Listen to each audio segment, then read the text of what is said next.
좀 더 집중적으로 소식을 전하는 뉴스토크. 이번 시간에는 성탄절을 앞두고 기쁜 소식을 전하고자 합니다. 바로 오랜 시간 갈등으로 한국교회는 물론이고 사회적으로도 문제가 되었던 사랑의 교회가 7년의 분쟁을 완전 종식한 것입니다. 자세한 소식 전민주 기자와 함께 전하겠습니다. 사랑의 교회가 갱신위원회와 정격 화해했다고 들었습니다. 네, 지난 12월 23일 서울 반포동 쉐라톤 팔레스 호텔에서 사랑의 교회 측과 갱신위원회가 만나 분쟁 종식을 골자로 한 합의각서에 서명했습니다. 하나님 앞에 마음을 모아 합의하고 이를 성실히 이행하기로 합의한 것인데요. 사랑의 교회는 부덕과 대사회적으로 무리를 일으킨 것에 대해 하나님 앞에 회개하고 갱신위, 일명 마당 기도회 성도들도 오정현 목사가 한국교회를 위해 크게 섬기도록 협력하기로 약속했습니다. 합의서는 구체적으로 어떤 내용을 담고 있나요? 먼저 합의의 전제는 양측의 존재를 인정하는 것입니다. 따라서 사랑의 교회는 교회로부터 권징을 받은 갱신위 소속 성도들을 이유 불문하고 전원 해벌하기로 했습니다. 마찬가지로 갱신위 역시 오정현 목사에 대한 사과와 함께 추후 적극적으로 협력할 것을 약속했습니다. 합의서는 총 8개 항으로 이루어져 있습니다.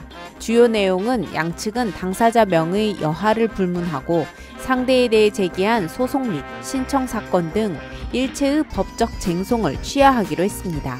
뿐만 아니라 사랑의 교회는 갱신위원회가 강남 예배당을 1차로 오는 2020년, 필요시에는 2028년 말까지 조건부로 무상 사용을 허가하며 이들의 독립된 신앙 활동을 보장해 주었습니다.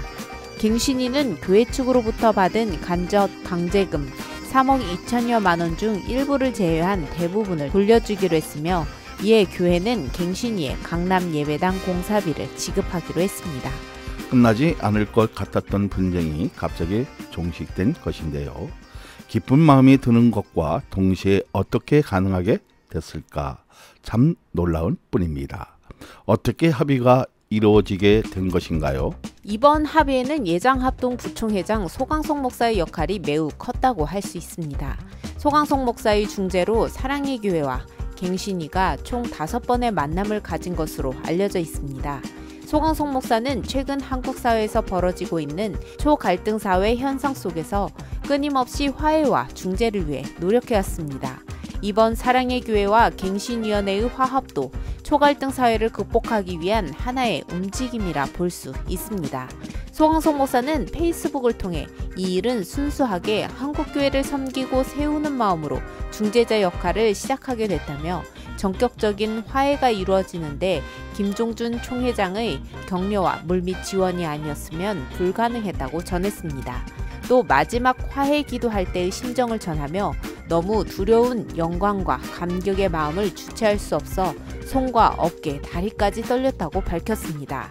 큰 리더십과 결단을 보여준 오정현 목사, 갱신위 김두종 장로와 리더들의 넓은 아량이 이번 화합을 이룰 수 있었던 결정적 역할이었다며 이번 합의가 분쟁하고 있는 한국교회의 롤모델이 되길 바란다고도 전했습니다. 예장합동 부총회장이 당선되었을 때 한국교회가 사실 소강석 목사에게 거는 기대는 바로 한국교회의 연합, 화합 부분이었습니다.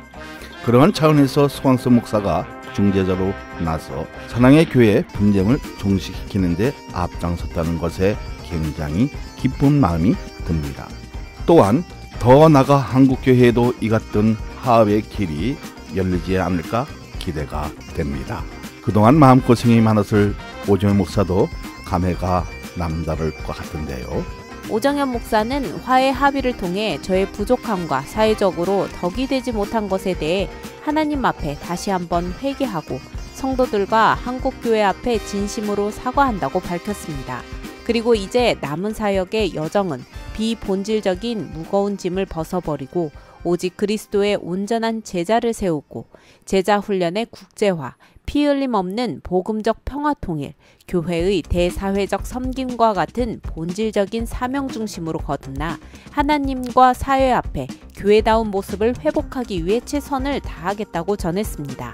사랑의 교회 성도들과 한국 교회는 어떤 반응을 보이고 있나요? 성도들도 이번 합의에 매우 환영하는 분위기입니다. 한 성도는 사랑의 교회의 사례는 갈등하는 한국 교회와 사회에 분명 좋은 사례가 될 것이라며 성령으로 하나 되는 역사가 일어나고 하나님의 백성들이 거룩한 화해자로 쓰임받게 되길 기대한다고 전했습니다.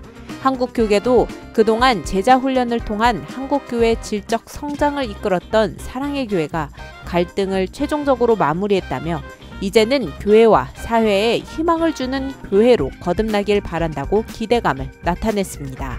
한국 교계는 물론이고 한국 사회는 현재 분열과 갈등으로 얼룩져 있는 상태에 있습니다.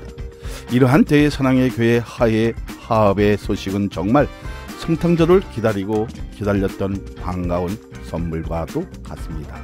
앞으로 이러한 기쁜 소식들이 한국 교회 내에서도 한국 사회에서도 더 많이 들려지기를 기대하며 뉴스토크 여기서 마치겠습니다. 감사합니다.